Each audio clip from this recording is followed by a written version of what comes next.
আসসালামু আলাইকুম। আজকের ভিডিওতে দেখাচ্ছি আমার আম ঘরে বানানো খুব মজার একটা নাস্তা, যেটা আমাদের দেশের মানুষ দেখা মাত্রই চিনবে, সব অঞ্চলের মানুষ।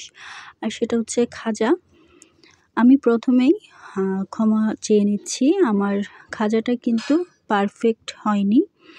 আমার খাজাটা বানানোতে আমি এক্সপার্ট না, এবং এই খাজাসহ আরও বিভিন্ন ধরনের নাস্তা, যেমন নিমকি সহ আরও কয়েকটা নাস্তা আছে যেগুলোতে আমি একেবারেই এক্সপার্ট না। যেমন আরেকটা নাস্তা আছে, সেটা হচ্ছে নকশি পিঠা।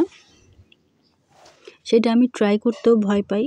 কিন্তু আমার চ্যানেলে অর্থাৎ ইউটিউব পরিবারে এমন অনেক আপু আছেন যারা খুব সুন্দর করে খাজা সহ বিভিন্ন ধরনের ঘরোয়া নাস্তাগুলো বানাতে পারেন, যেগুলো আসলেই আমাকে মুগ্ধ করে। সে তুলনায় আমার এই খাজাটা একেবারেই খাজা বানানোটা একেবারেই শিশুতোষ। তাই বারবার আপনাদের কাছে ক্ষমা সুন্দর দৃষ্টিতে দেখার জন্য অনুরোধ করছি। তো দেখতে পাচ্ছেন, আমি কিন্তু বেশ অনেকগুলো বানিয়ে ফেলার পর ভিডিওটা করছিলাম, আর দেখতে দেখতে কিন্তু বেশ অনেকগুলো বানিয়েও ফেলেছি। এটা ঘরে খাওয়ার জন্য, অর্থাৎ ঘরের মানুষরা খাওয়ার জন্য মোটামুটি ঠিক আছে। এটা বানিয়ে বেশ কিছুদিন আপনি ফ্রিজেও এটা বানিয়ে আপনি বেশ কিছুদিন নরমালে স্টোর করে রাখতে পারবেন।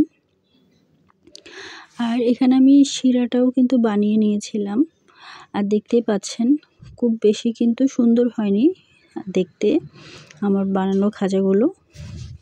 তারপরেও যেহেতু আমি ভিডিওতে দিব মনস্থির করেছিলাম, সেই জন্যই বেশ কিছু ছবি এবং ভিডিও ধারণ করছিলাম। আর এখানে অনেকগুলো ছবি কিন্তু আমি অ্যাড করে দিয়েছি ভিডিওর সাথে সাথে। আর ভিডিওর চেয়ে ছবিতেই কিন্তু বেশ সুন্দর কালারটা আসছিল, আর বাস্তবে কিন্তু আরেকটু বেশি সুন্দর কালার ছিল, যদিও ভিডিওতে সেটা আসেনি। আমি এখানে ছবি তোলার জন্য মূলত এগুলো এত সাজুগুজু করছিলাম। আর পরবর্তীতে আমি এখানে ভাজার পর এগুলো অনেকটাই শুকনো থাকে, আর পরবর্তীতে আমি এখানে শিরা দিয়ে দিয়েছিলাম। কিন্তু আমাদের বাড়িতে যে খাজাটা বিক্রি করা হয়, সেই খাজাটা মজা হলেও, অনেক বেশি পারফেক্ট হলেও কিন্তু সেটা অস্বাস্থ্যকর। সেই তুলনায় ঘরে যারা নর্মালি বানাতে পারেন আমার মতো, তারা কিন্তু খেতে ইচ্ছে করলে এরকমভাবে খাজা বানিয়ে ফেলতে পারেন। আমার ভিডিও যেহেতু রেসিপির ভিডিও না, সেহেতু আমার এখান থেকে তেমন কোনো ধারণা পাবেন না। যারা খুব সুন্দর করে খাজা বানায় এমন অনেক চ্যানেল, অনেক ভিডিও আপনারা ইউটিউব চ্যানেলে পেয়ে যাবেন। সেখান থেকেই আপনারা দেখে নিয়ে আপনাদের পছন্দ মতো বানিয়ে ঘরে খেতে পারেন।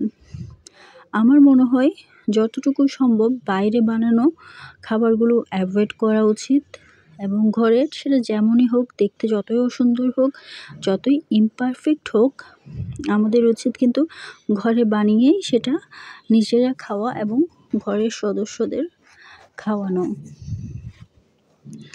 আমার এই ভিডিওতে একটা ছোট বেতের জিনিস দেখতে পাবেন ব্যাকগ্রাউন্ডে, অর্থাৎ খাজার ভিডিও করছি সেই মুহূর্তে।